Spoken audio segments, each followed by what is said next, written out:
Igreja, com a paz do Senhor, amém? Em todo tempo, nós louvaremos ao Senhor, amém? Na alegria, na tristeza, seja qual for esse tempo, nós louvaremos ao Senhor. Glória a Deus. E nós vamos justamente nesta noite meditar sobre isso. Então eu peço que os irmãos abram aí suas Bíblias em Lucas 22. Mas antes de nós lermos, eu estava refletindo um pouco sobre essa palavra e nós estamos vivendo dias difíceis, né, irmãos? Nós estamos cercados de sofrimento. Notícias difíceis chegam o tempo todo. Nesse momento agora, muitas pessoas estão enfermas, muitas pessoas estão hospitalizadas, pessoas estão morrendo. Famílias estão sendo golpeadas por notícias difíceis, né? Decepções, divórcios, traições, decisões egoístas, pessoas estão perdendo seus empregos. Hoje mesmo, talvez alguém aqui já tenha recebido uma notícia difícil. Então, é verdade que nós estamos cercados de sofrimento. E algumas sociedades, elas lidam com o sofrimento de forma filosófica, outras vão recorrer à religião. E aí, para a gente refletir um pouco sobre as formas de lidar com o sofrimento, eu peguei algumas ideias, né? Então, os filósofos, os estoicistas, né? O estoicismo, ele vai dizer que o sofrimento não está nas coisas em si, mas na forma como nós reagimos a elas. Então, se a gente muda a percepção, o sofrimento perde o poder que ele tem. Então, aquela história de não dê tanta importância a isso, aceita que dói menos, controle suas emoções, vem do estoicismo, né? E aí pode até funcionar por um certo tempo como disciplina emocional, mas quando a gente tem que lidar com dores profundas, aí ela falha, né? Tem também o existencialismo, que é uma filosofia moderna, que vai dizer que o sofrimento ele não tem um significado, mas a pessoa que está passando por um sofrimento, ela tem que buscar esse significado. Então ela tem que buscar entender por que ela está passando por esse sofrimento. E aí, de forma bem resumida, o que as religiões vão dizer, né? O budismo vai dizer que a gente sofre, que a pessoa sofre porque ela se apega demais. Então, é só parar de se apegar. O islamismo vai dizer que o sofrimento está relacionado à soberania de Deus. Então, a pessoa sofre porque Deus quis. E o cristianismo, no entanto, ele não oferece apenas uma explicação, né? Mas ele vai oferecer uma redenção. Então a gente entende que o sofrimento ele entra no mundo a partir da queda do homem, lá no Jardim do Éden. Então Gênesis 3, né, vai falar sobre isso. Do suor do seu rosto você vai comer, a mulher vai sentir dores. Com o pecado veio todas as consequências, né? E ali houve uma quebra no relacionamento entre o homem, entre Deus, o homem e a criação. Mas Deus, ele não fica distante. Então, ele entra no sofrimento humano por meio de Jesus Cristo. E aí, João 1,14 vai dizer que o verbo se fez carne e habitou entre nós. Glória a Deus. O profeta Isaías vai dizer que ele era um homem de dores e experimentado nos sofrimentos. Isaías 53, 3, 4 e 5 eu gostaria de ler. Não é a nossa leitura base, mas eu gostaria de ler, porque é uma passagem muito linda, né? Que o profeta fala: era desprezado e o mais rejeitado entre os homens, homem de dores e experimentado nos sofrimentos. E como um de quem os homens escondiam o rosto, era desprezado e não fizemos dele caso algum.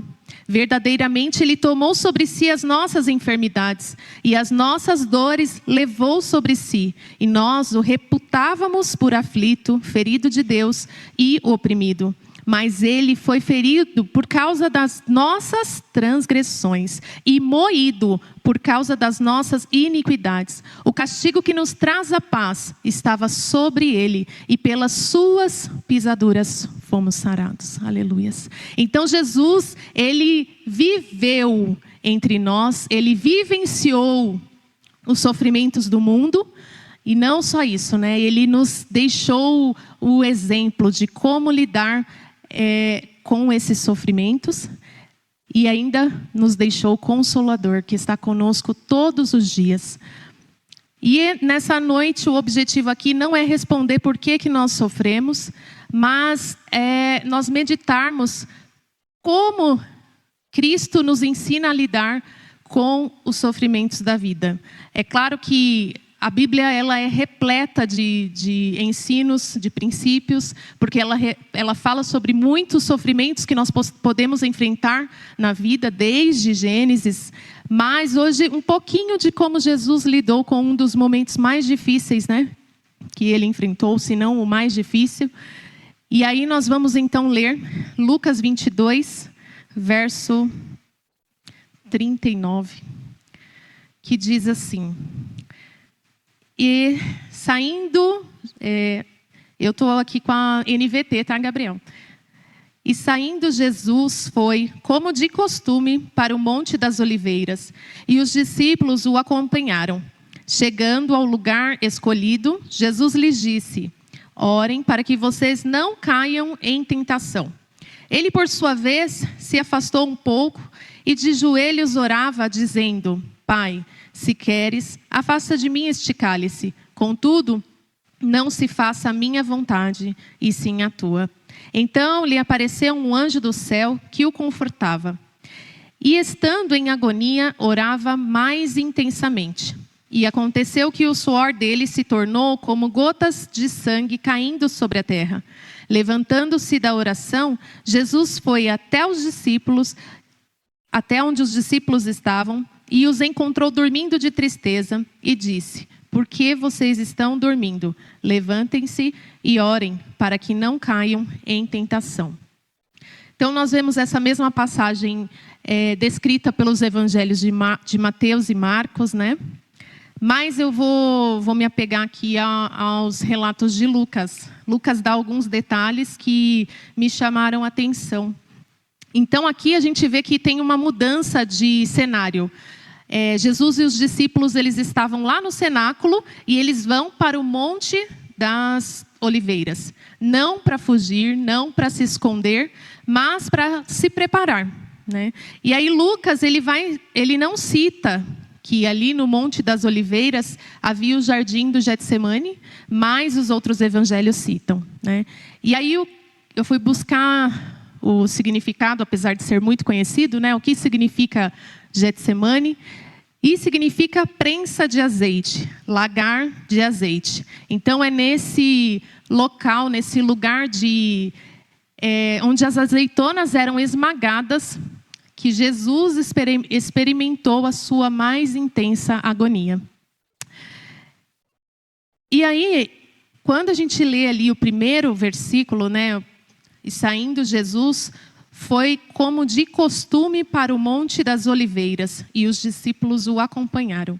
Então, Lucas ele vai dizer que era costume de Jesus ir até ali, e ele vai acompanhado com os seus discípulos. Jesus ele buscou esse lugar de oração não apenas no momento de agonia, mas era um lugar de constância, né? Era um local onde ele sempre estava, era habitual, era um local que ele estava sempre ali. Ele ia para ali, ele se retirava do meio do povo, do meio dos discípulos e ia até ali para ter o seu momento de comunhão com Deus. E aí, a gente percebe que, se a gente puder selecionar alguns ensinos aqui, então o primeiro ensino que a gente tira é que essa constância, né, estar sempre aos pés de Deus, estar ali buscando o Senhor, né? Jesus ele vai até o Getsemane consciente do momento difícil que ele enfrentaria. E às vezes é necessário a gente enfrentar situações desconfortáveis por fidelidade a Deus, para que se cumpra a vontade de Deus. E foi exatamente isso que Jesus fez. O ponto aqui é a obediência por amor a Deus. Então, a gente, no momento de sofrimento, o que a gente pode fazer? no momento de luta, no momento em que a gente está aflito, angustiado, a primeira coisa que a gente pode tirar de exemplo é buscar estar na presença de Deus, né? Buscar um local onde a gente possa estar na presença de Deus. E entendendo que muitas vezes o nosso sofrimento, que a gente quer fugir, a gente quer correr, mas o que Deus quer é que a gente se aproxime dele, né? E Lucas, ele não vai mencionar o fato de Jesus deixar 8 discípulos assentados lá no jardim, e ele vai um pouco mais adiante, levando apenas Pedro, Tiago e João, como está lá em Mateus 26, do 36 e o 37, e Marcos 14, 32 e 33. Mas o Lucas, ele vai destacar uma orientação pastoral que Jesus deu para os discípulos. Fiquem aqui, mas orem, né? Como é que Jesus falou? Orem para que vocês não cedam à tentação. Então, a oração é uma necessidade que fortalece para resistir à tentação. Jesus, ele conhecia o poder da tentação e a necessidade da oração. Não tem como a gente resistir às investidas do diabo das trevas sem oração. O pastor Hernandes Dias Lopes vai dizer que a oração, ela é um antídoto contra o medo e uma armadura contra as investidas do mal. Então, a gente já percebe aqui que a oração é uma forma de se revestir contra as investidas do mal. Jesus orou. Ele se retirava para orar. E aí eu fico me perguntando, né? Quem sou eu? Porque às vezes quando a gente está passando por um momento difícil, a nossa tendência é ficar se questionando. Por quê? Por quê? Por quê? Mas Jesus, ele deixa o exemplo, né? Vai para os pés do Pai. E aí, quando a gente segue a leitura, Lucas, ele dá uma ênfase maior do que Mateus e Marcos, quanto à agonia que Jesus vai enfrentar ali naquele lugar. Nessa hora de profunda agonia, os discípulos dormem. Então, Jesus, ele está completamente sozinho. E aí ele vai orar. Pai, se queres, afasta de mim este cálice. Contudo, que seja feita a tua vontade e não a minha. A primeira coisa que o texto fala é que Jesus se afastou e se dobrou o joelho, ele se prostrou. Isso mostra rendição.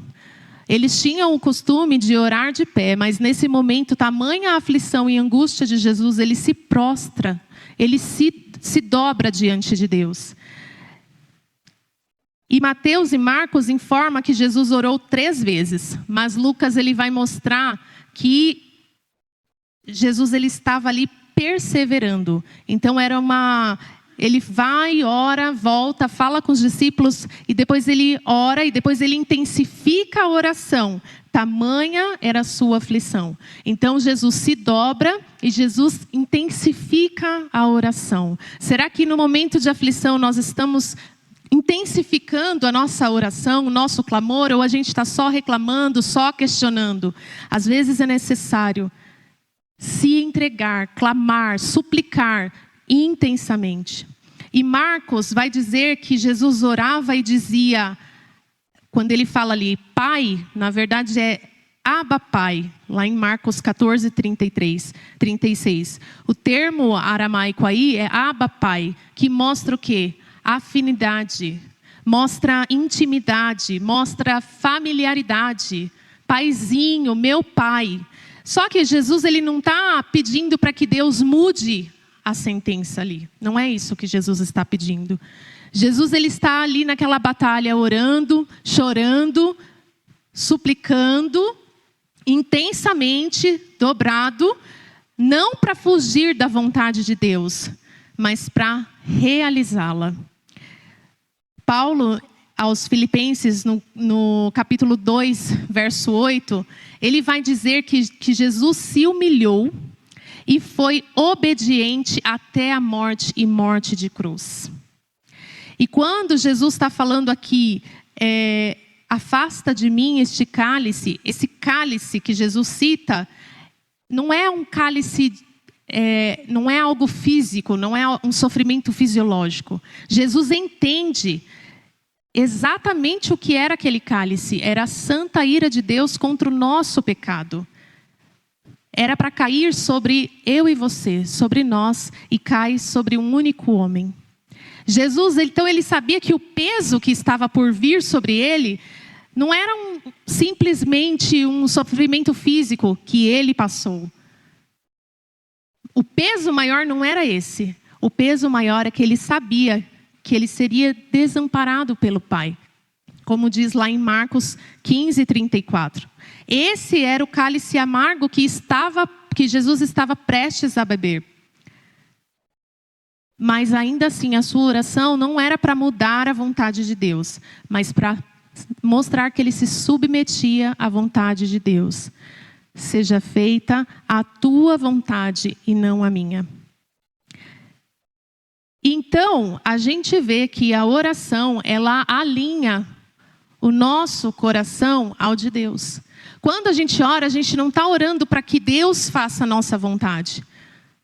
A oração é para que Deus coloque em nós o desejo dele, para que a gente consiga enxergar, para que o nosso coração passe a ser governado pela vontade de Deus. É por isso que a gente ora.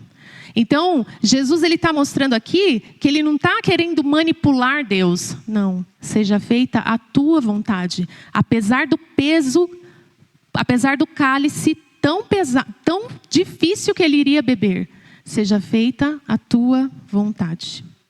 E então Lucas ele vai falar que um anjo veio fortalecer Jesus antes da hora mais difícil. A hora em que Jesus intensifica a oração e então Lucas fala que ele sua sangue, né? O anjo ele não consola Jesus apenas na angústia, mas ele vai fortalecer Jesus para a hora mais difícil. Aquela hora que ele começa a suar sangue, tamanha a aflição. Então a gente vê que na oração nós somos consolados. A situação muitas vezes não muda, mas o consolo vem. Jesus ele entra ali no Getsemane angustiado. E ali, ao longo daquele momento, a gente percebe que ele é tomado por pavor e angústia. As coisas vão se intensificando. Como ele diz em Marcos 14:33. Lucas 22:43 fala: a minha alma está profundamente triste até a morte. Então, as coisas foram se intensificando ali. Mas, Lucas 22:43, o anjo vem e consola. Depois que Jesus ora, ele encontra paz, porque ele levanta, ele volta, encontra os discípulos ali dormindo, mas ele vai falar para Marcos 14:41 mostra, né, que ele fala: chega, já basta, chegou a hora. Ele orou, ele lutou ali, ele foi consolado e ele saiu em paz para enfrentar uma hora difícil, para enfrentar o esbofetamento, a ser cuspido, a sua morte no Gólgota. Mas a gente percebe que Jesus já não está mais com aquela profunda aflição, com aquela profunda angústia. E quando a gente pensa nos nossos sofrimentos, a gente precisa ter essa disposição de buscar, de se dobrar, de estar orando intensamente. Como diz o salmista, né? Invoca-me no dia da angústia, e eu te livrarei e tu me glorificarás. Tiago 5,13 vai dizer, né? Se está alguém entre vós sofrendo, ore. Então, no momento de aflição, no momento que a gente passa por profundo desespero, por profunda angústia, a gente precisa ter essa disposição que Jesus nos ensinou. E aí, eu me lembrei de uma certa vez, uma luta muito grande que eu enfrentei, e que eu descobri que eu não conhecia o Deus a quem eu sirvo. Deus, ele me levou a refletir sobre a oração do Pai Nosso. E eu aprendi que a oração que Jesus ensinou para os discípulos, né, a oração do Pai Nosso, ela nos ensina princípios de quem Deus é e de quem nós somos. Então, eu gostaria de refletir com os irmãos aqui sobre a oração do Pai Nosso, não como uma reza, não como um método, mas tirar os princípios de quem Deus é. O que é que Jesus está nos ensinando aqui nessa oração? No momento de aflição, eu comecei a orar, Pai Nosso que estás no céu, e o Espírito Santo foi me ensinando. No meio da aflição, no momento da dor, a primeira coisa que a gente precisa lembrar é da comunhão com o Pai. Ele é o nosso Pai. Essa comunhão, ela precisa trazer paz para o nosso coração. Foi isso que Jesus encontrou ali quando ele dobrou o joelho e ele clamou, Abba, Pai. Ele encontrou comunhão com o Pai. Será que quando nós temos orado, nós temos essa consciência de que nós temos comunhão com o nosso Pai, o Deus Criador dos céus e da terra? Será que nós temos essa consciência de quem Deus é? Pois a oração do Pai Nosso nos ensina isso. Pai Nosso que estás no céu, Ele é soberano, Ele está acima de todas as coisas, mas ainda assim Ele quer se relacionar comigo e com você. Aleluias. Quando nós oramos o Pai Nosso, nós lembramos que nós fazemos parte da família de Deus. Nós fomos adotados por meio do sacrifício de Jesus na cruz. E mediante a fé nós fazemos parte da família de Deus. Então quando a gente fala Pai Nosso, nós estamos fazendo parte da família de Deus. E na hora da aflição, na hora da dor, nós precisamos lembrar disso. Aleluias. Porque às vezes na hora da dor a gente só quer, Senhor, me ajuda, me ajuda, me ajuda, me ajuda. Mas Deus quer nesta noite nos lembrar que existem princípios e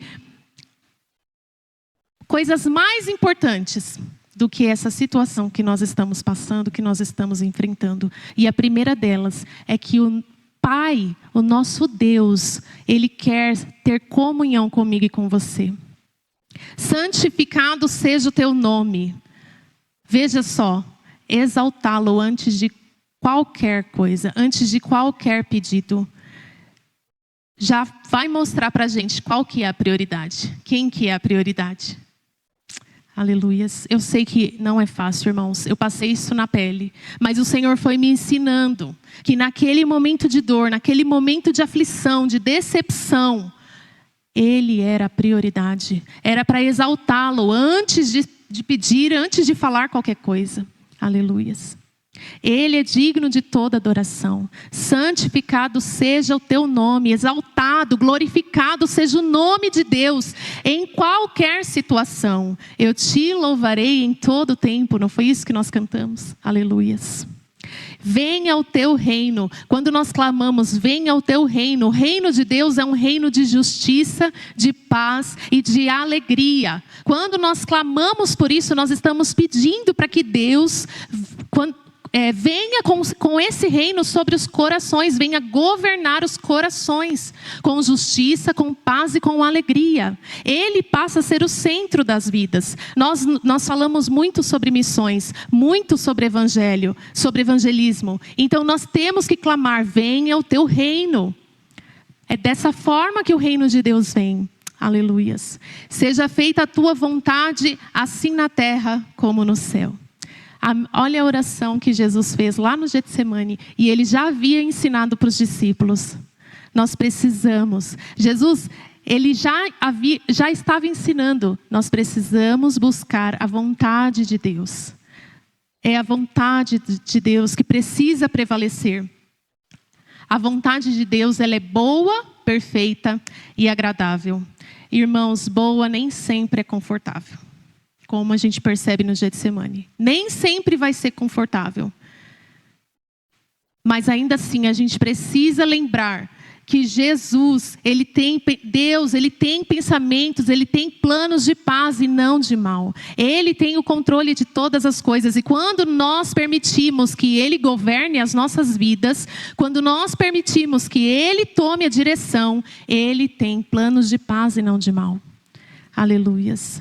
E aí, o pão nosso de cada dia nos dai hoje, mostrando o quê? A dependência de Deus diária. Aí sim, quando a gente está passando por uma aflição, por um momento de dificuldade, a gente fala: Jesus, manda o sustento aqui nessa hora, Senhor. Aleluias. Ele é o Jeová Jireh, o Deus provedor.